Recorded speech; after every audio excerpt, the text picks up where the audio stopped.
नमस्कार दोस्तों, मैं सिद्धार्थ और आप देख रहे हैं हमारा YouTube चैनल डायनेमिक एजुकेशन।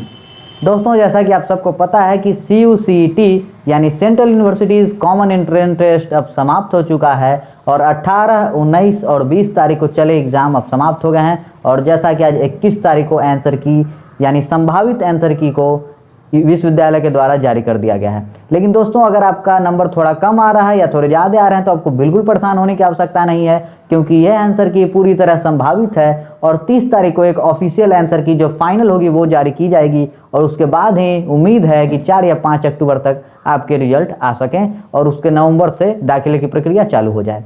तो दोस्तों, बहुत सारे लोगों के बहुत सारे प्रश्न और जवाब हमारे YouTube पे आ रहे हैं, देखकर अच्छा लग रहा है। जैसा कि बहुत से लोग इस बात से परेशान हैं कि कितने नंबर में उनका होगा। तो दोस्तों, अगर आप UG कोर्सेज के लिए, चाहे वो BA BEd हो, BSc BEd हो या BA LLB हो, अगर आप जनरल कैटेगरी से हैं और आपका मार्क्स 50 या 50 के ऊपर आ रहा है तो आप अपना निश्चित मानिए। और अगर आप OBC कैटेगरी से हैं तो 40 और 45 और 45 से 50 के बीच है तो भी आप कंफर्म हो सकते हैं। और उससे नीचे वाले कैटेगरी 30 से 35। लेकिन दोस्तों, इतना मान के चलिए कि पिछले बार का ट्रेंड भी यही रहा था और किंतु इस बार सीटें बढ़ी है और विद्यार्थी कम अपीयर हुए हैं एग्जाम में। जैसा कि आप सबको पता होगा कि 25,000 विद्यार्थी ऐसे हैं जिन्होंने CUSB यानी दक्षिण बिहार केंद्रीय विश्वविद्यालय गया को पहले प्रायोरिटी पे रखा था और काफ़ी कम लोगों ने एग्ज़ाम दिया। बहुत से लोगों ने कोविड के कारण या सेंटर नहीं पहुंच पाने के कारण एग्ज़ाम छोड़ दिया, जिसके लिए आप कट ऑफ नीचे जाने की उम्मीद कर सकते हैं। दोस्तों, मैंने भी मास्टर्स के लिए अप्लाई किया था। मैं central university of south Bihar में BA BEd 2016-20 अभी कंप्लीट किया है मैंने, और मैंने भी एग्ज़ाम दिया था। तो मेरे हाथ में 2 PG के पेपर हैं जो आपके सामने मैं रखना चाहूँगा। तो मैंने अभी आंसर की मिलाया है, जिसमें एक में मुझे PGQP 06 में, यानी यह पेपर MA हिंदी है जिसमें 56 नंबर आ रहे हैं, आप देख सकते हैं। और एक है PGQP 4 यानी MA जिसमें कि 51.25 नंबर आ रहे हैं। तो जनरल कैटेगरी से यह काफ़ी कंफर्म होगा, क्योंकि PG कट ऑफ जब भी आएंगे वो UG के मुकाबले थोड़े कम ही होंगे, क्योंकि एक तो PG के लिए काफ़ी कम विद्यार्थी अप्लाई करते हैं और PG के लिए जो अप्लाई करते भी हैं तो वो central university of Rajasthan, Haryana, Kerala या अन्य कर्नाटका जैसे विद्यार्थी वहाँ जाना ज़्यादा पसंद करते हैं। तो दोस्तों, अगर हम PG की बात करें और अगर आप जनरल कैटेगरी से हैं तो जितने भी आर्ट्स प्रोग्राम हैं, जैसे कि MA हिंदी हो, MA हिस्ट्री हो, और इस बार से MA ज्योग्राफी भी हमारे यहाँ है, MA ज्योग्राफी हो, MA इन पॉलिटिकल साइंस इंटरनेशनल रिलेशन हो, हिस्ट्री एंड आर्कियोलॉजी हो या पब्लिक पॉलिसी हो या हो MEd यानी मास्टर्स ऑफ एजुकेशन, इन सब के लिए आप 40 नंबर अगर आप जनरल कैटेगरी से हैं, मात्र 40 नंबर अगर आप जनरल कैटेगरी से हैं तो आप अपना कंफर्म मान सकते हैं। और अदर कैटेगरी वाले 30 या 40 तक लाने की कोशिश करें तो उनका काम बन सकता है। आंसर की आनी बाकी है। हम आपको यह भी बताएंगे कि आप आंसर की कैसे डाउनलोड कर सकते हैं। आप यह वीडियो पूरा जरूर देखें, जिसमें हम अन्य यूनिवर्सिटीज़ और पिछले साल के कट ऑफ के विषय में भी बात करेंगे।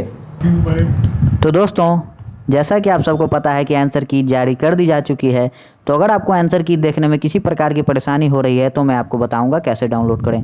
तो दोस्तों, ये मैंने गूगल खोल रखा है। यहाँ पे आप सीधे से CUCET अगर सर्च करें तो हमारे सामने कुछ ऐसा खुलता है। जी हाँ दोस्तों, ये central university common entrance test है और यहाँ सबसे आगे लिखा हुआ है क्लिक टू डाउनलोड आंसर की। तो इसमें किसी भी प्रकार का कोई परेशानी आपको नहीं होना चाहिए। इसमें कुछ भी नया नहीं है, आप सब देख चुके होंगे, देखते भी होंगे। तो आंसर की डाउनलोड करने के लिए हम क्लिक करेंगे और इस प्रकार यहाँ आपका खुल जाएगा। तो दोस्तों, रोल नंबर और डेट ऑफ बर्थ आपको डालना होगा, यानी जो अप्लीकेंट हैं सिर्फ वही आंसर की डाउनलोड कर सकते हैं। तो रोल नंबर, जैसे मैं भी अप्लीकेंट हूँ, मैंने भी एग्ज़ाम दिया है, तो मैं अपना डाउनलोड करके आपको दिखाता हूँ। तो जो मेरा रोल नंबर था वो ये था और डेट ऑफ बर्थ, मैंने अपना डेट ऑफ बर्थ तो ये मैंने क्लिक कर दिया, तो इस प्रकार खुल गया है। देखिए दोस्तों, यहाँ 21 तारीख को जारी हुई है वो लिखा हुआ है correctness of question and answer, यानी अगर आपको फीडबैक देना है, आंसर की को चैलेंज करना है तो आपको ये जगह है, यहाँ आप चैलेंज कर सकते हैं। जो आपके सामने यहाँ बना हुआ है, यानी इस जगह को क्लिक करके आप आंसर की को चैलेंज कर सकते हैं। फिर अगर आगे बढ़ें तो जो भी आंसर की को क्वेरीज है या उससे जुड़े कुछ फीडबैक देना है तो आप 24 तारीख तक कर सकते हैं। जी हाँ दोस्तों, 24 तारीख तक ही। अब आते हैं कि कैसे आंसर की डाउनलोड करें। तो ये रहा टेस्ट पेपर कोड, यानी जिस भी पेपर का आपने एग्ज़ाम दिया हो उसको यहाँ डालना है, आपका आंसर की निकल जाएगा। जैसे मैंने 4 प्रोग्राम के लिए फॉर्म भरा था, जिसमें PGQP03 है, 11 है, 04 है, 06 है। तो जिस भी पेपर का आप आंसर की देखना चाहें उस पर क्लिक करें, चाहे वो कोई भी प्रोग्राम हो, MPhil, research program, UG, PG, किसी भी प्रोग्राम के लिए, इंटीग्रेटेड B.Ed, इंटीग्रेटेड M.Ed, जो भी प्रोग्राम हो आप यहाँ क्लिक करके देख सकते हैं। और सिर्फ वही लोग देख सकते हैं जो एग्ज़ाम दिया है, जिनके पास रोल नंबर है, और ताकि वो इसमें से ऑप्शन चुन लें। जैसे मान लीजिए 04 M.Ed का है, 06 MA हिंदी का है, और ये 03 master of arts in education का है। तो मान लिया कि मैं हिंदी का देखना चाहता हूँ, तो मैं इस पर क्लिक करूँगा और कुछ ही देर में आंसर की यहाँ अवेलेबल हो जाएगी। PGQP06 आंसर की आपको यहाँ क्लिक करना है और इस प्रकार डाउनलोड हो जाएगा। मैंने पहले डाउनलोड कर चुका था तो इसलिए आपको आसानी हुई। तो ये रहा आंसर की। अब पार्ट ए पार्ट बी आप मिला सकते हैं।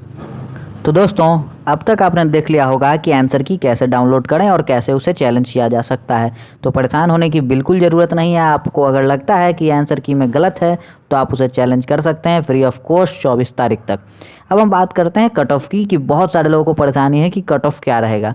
दोस्तों, कुछ यूनिवर्सिटीज़ ऐसे हैं जैसे सेंट्रल यूनिवर्सिटी ऑफ पंजाब और सेंट्रल यूनिवर्सिटी ऑफ राजस्थान या महात्मा गांधी सेंट्रल यूनिवर्सिटी मोतिहारी, इन 3-4 जगहों पर कट ऑफ चाहे वो किसी भी जगहों के हों थोड़े हाई रहते हैं। जी हाँ दोस्तों, पंजाब, मोतिहारी और राजस्थान जैसे जगहों के कट ऑफ थोड़े हाई रहते हैं। वैसे मोतिहारी में आर्ट्स जैसे विषयों के लिए पॉलिटिकल साइंस या हिस्ट्री के कट ऑफ काफ़ी कम रहते हैं। फिर भी अदर की बात करें या लाइफ साइंस या बायोटेक, इन सबों की बात करें तो इन जगहों पे कट ऑफ ज़्यादा रहते हैं।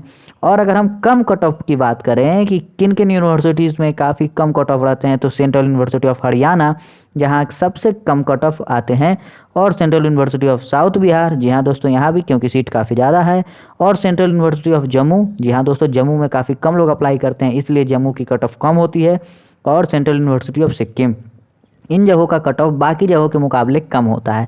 तो अगर आप पीजी कोर्सेस में आंकड़ा देखें, पिछले सालों के आंकड़े के आधार पर हम बात करें, तो अगर आप 40 से 50 के बीच में हैं तो आप निश्चिंत रहें। लेकिन अगर आप 35, 36, 37 या 40 तक भी हैं तो उम्मीद है कि फर्स्ट लिस्ट सेकंड लिस्ट में आपका हो जाएगा। आपको परेशान होने की बिल्कुल आवश्यकता नहीं है। अगर हम बात करें कंप्यूटर साइंस, माइक्रोबायोलॉजी या एटमॉस्फेरिक साइंस या बायोटेक्नोलॉजी या बायोइन्फॉर्मेटिक्स या कॉमर्स, तो इन सब विषयों में पीजी के कट ऑफ 28 से 30 रहने की उम्मीद है। जी हाँ दोस्तों, 28 से 30 कट ऑफ रहेगा। कोई कोई यूनिवर्सिटी में वैरी कर सकता है और थोड़ा ज़्यादा हो सकता है, परंतु आंकड़े तो यही कहते हैं। फिर अगर हम बात करें आर्ट्स जैसे विषयों में, MA Hindi, economics, social work या MSc फिजिक्स या MSc मैथमेटिक्स, तो इनके कट ऑफ थोड़े कम रहेंगे, यानी 35 तक आपका काम बन सकता है, और थोड़े कम रहने पे 25 तक भी अन्य कैटेगरी वालों का काम बन सकता है। तो आपको परेशान होने की बिल्कुल आवश्यकता नहीं है। एक ऐसा विषय है जिसमें कट ऑफ थोड़े हाई होते हैं, यानी एक MSc लाइफ साइंस का अगर हम पिछले साल का देखें, जो सेंट्रल यूनिवर्सिटी के पंजाब में जो आया था, वो थोड़ा 42 से ज़्यादा रहा था।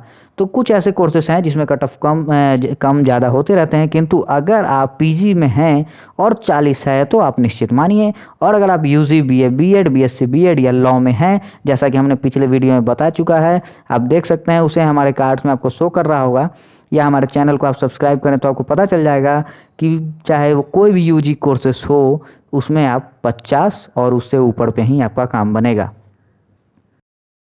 तो दोस्तों, अब तक आपको समझ में आ गया होगा कि परीक्षा की प्रवृत्ति क्या रही है, कट ऑफ की उम्मीदें क्या हो सकती है और कब तक रिजल्ट आ सकता है। तो इसी तरह हमारे यूट्यूब चैनल के साथ बने रहिए, लाइक, शेयर और सब्सक्राइब करते रहिए। अपने आगे आने वाले वीडियो में हम बताएंगे कि क्या हॉस्टल की फैसिलिटी कैसी होगी, क्या आपको हॉस्टल मिलेगा, नहीं मिलेगा तो क्यों मिलेगा और कैसे मिलेगा, क्या करना चाहिए, मेस की फैसिलिटी क्या होगी, और विश्वविद्यालय में आपको कौन कौन से डॉक्यूमेंट्स ले जाने पड़ेंगे और कैसे आप दाखिला ले पाएंगे। तो दोस्तों, तब तक के लिए धन्यवाद। लाइक शेयर सब्सक्राइब करते रहिए।